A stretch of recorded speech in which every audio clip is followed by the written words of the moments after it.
Welcome to A News. I'm Leila Masimova, and here is top stories for today. Talks between US and Russian high-ranked officials start in Riyadh. Thousands of people protest across the US against President Trump and Elon Musk. Delta Airlines regional jet overturned at Toronto Pearson Air International Airport, leaving 17 injured.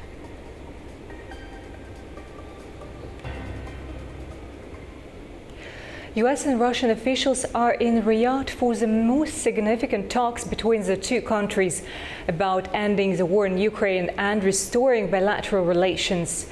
Russian Foreign Minister Sergei Lavrov is meeting US Secretary of State Marco Rubio to discuss ending the war and restoring comprehensive Russia-US ties. However, no one from Europe or Ukraine have been invited. Kyiv insists no peace can be made on its behalf. The discussions could lead to a summit between US President Donald Trump and Russian President Vladimir Putin. Britain has declared its readiness to send peacekeeping troops in support of any future peace deal in Ukraine. This comes as European leaders convened in Paris to forge a unified strategy to address the ongoing crisis. The move highlights growing international efforts to stabilize the region, with Europe aiming to present a coordinated front amid one of the most pressing geopolitical conflicts. The emergency summit in French capital came together after US President Donald Trump's administration, Kyiv's main military backer, announced talks with Russia to seek an end to the war. A French presidency official said the discussion would look at the security guarantees that can be given by the Europeans and the Americans together or separately, with peacekeepers being just one element of the security guarantees. British Prime Minister Keir Starmer's comments on sending British troops reflect a realization among leaders that they will have to do more to ensure Ukraine's security and their own. A peacekeeping force would not only risk a direct confrontation with Russia, but also raises questions about how some European nations will pay for such expanded military commitments, as their arsenals have been depleted by supplying Ukraine and decades of relative peace. Germany and Sweden signalled the possibility of sending troops, while the Dutch government said it could contribute, given a clear mandate and a pledge of US support in any escalation. Ukraine's neighbour Poland, which has NATO's third largest army, said it would not provide troops, while Spain said it was too early for such an offer. Saudi Crown Prince Mohammed bin Salman welcomed US Secretary of State Marco Rubio in Riyadh on Monday, with talks set for Tuesday between senior US and Russian officials. The US negotiating team also includes National Security Advisor Mike Waltz and Middle East envoy Steve Witkoff. The highest-level in-person discussions between the nations in years are meant to precede a meeting between Trump and Putin. Ukrainian President Volodymyr Zelenskyy said at a press conference on Monday that Ukraine will not take part in the Riyadh talks and that the country will disregard any deal made without Kyiv's participation. We now turn to Ross Callan in Paris for more details. Well, European leaders held an emergency summit in Paris on Monday, trying to come to an agreement at this hastily arranged meeting because of the reaction to the explosive speech given by the US Vice President J.D. Vance at the Munich Security Conference over the weekend, criticising European policy when it comes to their collective security. And so European government leaders, including the leaders from the UK, Germany, Italy, Spain, Poland, coming here to Paris on Monday for talks hosted by Emmanuel Macron.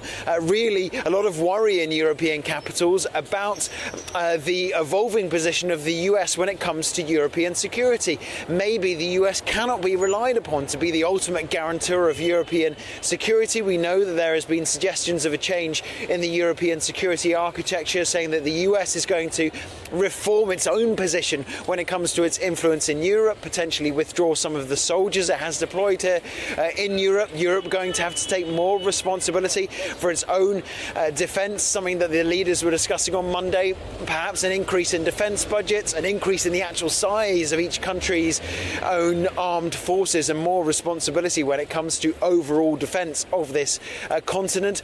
The leaders also discussed the position on Ukraine, because we know on Tuesday there will be talks between the US and Russia in Saudi Arabia. Ukraine not at those talks, Europe not at those talks as well, and there's a lot of worry in European capitals about the possible worst case scenario, which they believe would be a deal to end the war agreed to by Washington and Moscow without any involvement by Kiev, a disadvantageous deal imposed on Ukraine without any Ukrainian or European influence being taken into account during those negotiations. They want to avoid that, hence why the European leaders gathered here at last minute notice in Paris to try to come to that consensus agreement, to be able to show to the United States that they do have a united position. Donald Trump and Emmanuel Macron spoke by phone on Monday before all the leaders arrived for those talks, showing that this is a position, and this is the geopolitics of this whole situation is changing often, hour by hour, day by day. We'll be watching very closely those talks on Tuesday.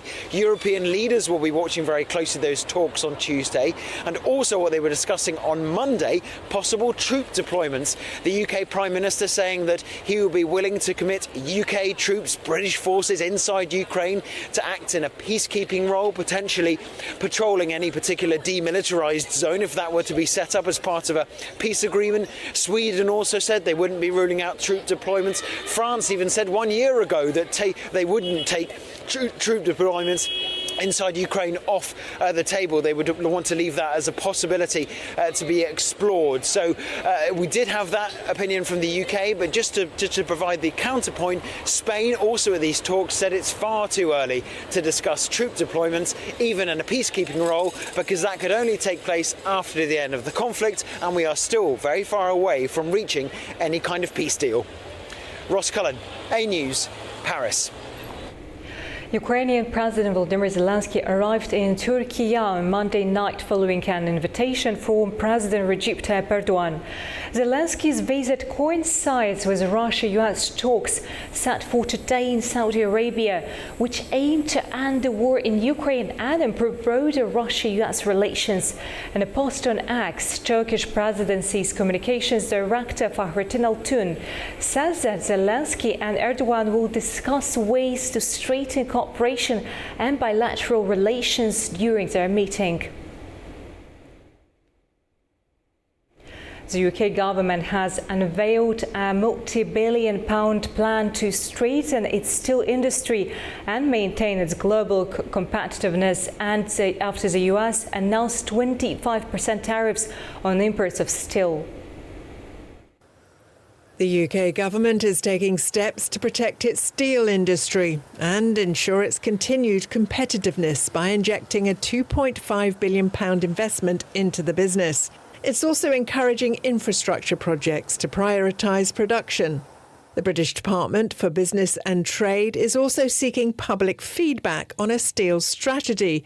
A consultation has been launched to address long-term challenges facing the sector, such as high electricity costs, unfair trading practices and scrap metal recycling. The move comes as next month's deadline for US tariffs on steel imports is fast approaching.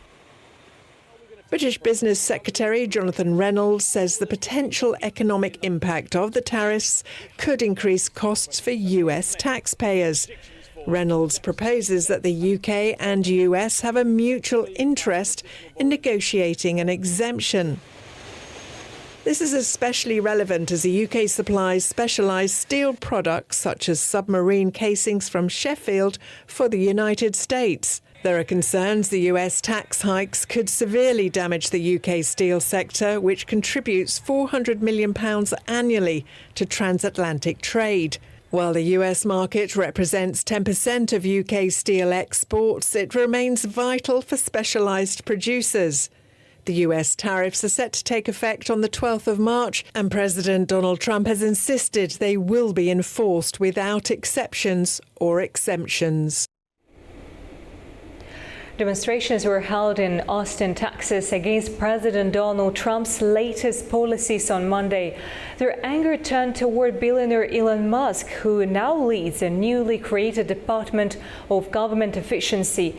Tasked with cutting government spending, Musk's actions have led to mass layoffs and growing tensions within the administration. Hundreds gathered in Austin, Texas, to protest against the policies of newly appointed U.S. President Donald Trump. These include actions led by billionaire Elon Musk, which have been criticized for their aim to diminish the role of the federal government. Trump appointed Musk to lead the Department of Government Efficiency, which has been tasked with rooting out wasteful spending as part of a dramatic government overhaul, which includes thousands of job cuts. I think that Congress needs to step in and protect the power of the purse. I don't think that DOJ has the right to have our personal information, our personal data. I don't think that DOJ has the right to cut programs. I think they're calling programs that they don't like fraudulent, and they're not fraudulent. They just don't like them. They want to remake the government into something that doesn't work for the people but works for them. I'm here because I feel like I have to do something to push back against all that this administration is doing, especially all of the illegal and unconstitutional power grabs by Elon Musk and Donald Trump. Not only is there exasperation on the streets, there's frustration with some of Trump's top aides, according to sources. According to them, Trump's chief of staff, Susie Wiles, and her team say they have at times felt out of the loop and call for more coordination from Musk's team. However, Trump's new order requires all government agencies to coordinate and consult with DOJ. Trump says Musk's cost-cutting work is vital to curbing spending abuses. A Delta Airlines regional jet flipped upside down while landing at Toronto Pearson International Airport on Monday, leaving 17 people injured. The crash happened as the plane arrived from Minneapolis amid strong winds and icy conditions. A Delta CRJ 900 plane flipped upside down as it landed at Canada's Toronto Pearson Airport on Monday.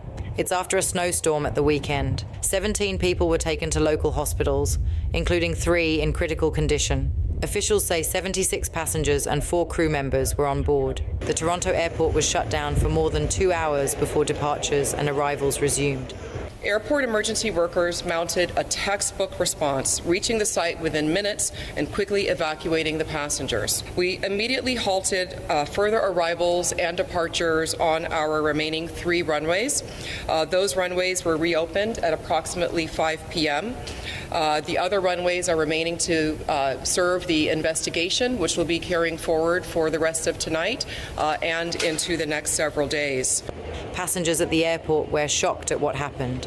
When I was grabbing lunch, I hear people at the table behind me saying there was an accident at Pearson. What? And then someone at the end of the bar said, yeah, the plane flipped over. I'm like, what? And so we're hearing cancellations and airport closed and all this for the longest time. Officials say that the runway surface at the airport was dry, and they are working to determine the cause of the crash, which was not yet known. The accident comes after a weekend snowstorm left over 22 centimeters of snow at the airport. South Korea's impeached President Yoon Suk-yeol arrived at the Constitutional Court in Seoul, but did not attend the latest hearing in his impeached trial. He also faces 2 major legal battles on Thursday, with both his criminal and impeachment trials set for the same day. South Korea's Constitutional Court convened for the 9th hearing in President Yoon Suk-yeol's impeachment trial. However, Yoon did not attend, instead meeting with his legal team before returning to the detention centre. His lawyer stated his presence was unnecessary. On Thursday, Yoon's first criminal trial will begin at the Seoul Central District Court. Under the Criminal Act, a defendant must be released if the grounds for detention no longer exist. That same day, the Constitutional Court will hold another impeachment hearing, summoning suspended Prime Minister Han Duck-soo as a witness. Yoon's lawyer argue Han, in office during the December 3rd martial law declaration, can justify the decision. However, Han previously testified that the decree had procedural flaws and was not fully legitimate. Key intelligence and police officers are also set to testify. Yoon's legal team has requested postponing the hearing until February 25th, citing difficulties in preparing for both trials. The court has yet to decide on the request. The impeachment trial, which began on December 27th, accuses Yoon of violating his constitutional duties by imposing martial law without justification. He was arrested last month and remains in detention as the court decides his status. A final decision will be made within 180 days. In Argentina, President Javier Milei faces fraud allegations over his promotion over cryptocurrency. A federal judge is investigating whether his endorsement contributed to a financial collapse that cost investors millions. While opposition politicians push for impeachment, Milei insists that he acted in a good faith. A major political and financial scandal is unfolding in Argentina, where President Javier Milei faces fraud allegations linked to a cryptocurrency. On Monday, a federal judge launched an investigation into Milei's involvement in promoting the digital asset Libra dollar. The controversy erupted after the president used his social media platform to endorse the cryptocurrency. He presented it as a tool to boost economic growth and support small businesses. However, within hours of his endorsement, the currency's value surged to a market capitalization of $4 billion before crashing, leaving investors with significant losses. Critics have labelled the incident a potential rug pull scam, a scheme in which developers attract investments, artificially inflate an asset's value, and then suddenly withdraw their funds, causing a market collapse. Milei, a self-proclaimed anarcho-capitalist, quickly distanced himself from the scandal, insisting he had no financial ties to the cryptocurrency's creators and was unaware of its full details. I acted in good faith. Somebody approached me and proposes to create an instrument to fund projects in Argentina, and that is interesting to me. Now, it is true, in wanting to help those Argentinians, I was slapped in the face. But did the state lose anything? Nothing. Lawyers and human rights organisations have filed complaints arguing that Milei's actions were instrumental in the alleged fraud. Meanwhile, the country's federal prosecutor's office is also investigating whether Milei's involvement violated his official duties or constituted fraudulent activity. Turkey has unveiled a broad range of cutting-edge defence technologies at the International Defence Exhibition and the Conference 2025 in Abu Dhabi. This biennial event is one of the world's largest gatherings for defence industry stakeholders. It serves as a key platform for countries to present their latest military innovations and explore strategic partnerships. The Turkish defense industry, represented by leading firms such as Aselsan, Roketsan, Havelsan and Baykar, has showcased an impressive array of products at IDEX 2025, ranging from unmanned systems to advanced missile technologies and next-generation radar systems. Baykar, known for its globally renowned TB2 and Akinci drones, introduced the long-anticipated Kızıl Elma unmanned combat aircraft at IDEX 2025. Roketsan exhibited its latest line of guided missiles, including the TRG-230 precision rocket system and the long-range Bora missile. These missiles are designed to enhance the tactical advantage of forces operating in both conventional and asymmetrical warfare. Aselsan showcased its advanced electronic warfare systems, including the Coral electronic warfare platform, which has gained attention for its performance in various operational environments. The company also displayed its AI-powered surveillance and targeting systems designed for land, sea and air applications. Havelsan, another key player, introduced a range of integrated command and control solutions, highlighting its role in digitalizing battlefield operations. Turkey's participation at IDEX 2025 underscores its ambition to become a global leader in defense exports. With over 100 bilateral meetings planned during the event, Turkish officials aim to secure export deals and foster collaborations with regional and international partners. Turkey's defense industry has witnessed remarkable growth over the past decade, with defense exports reaching $7 billion in 2024. The country continues to prioritize self-reliance in defense technologies while focusing on increasing its footprint in international markets. IDEX 2025 runs from February 17th to 21st at the Abu Dhabi National Exhibition Center, hosting over 1,500 exhibitors from 65 countries.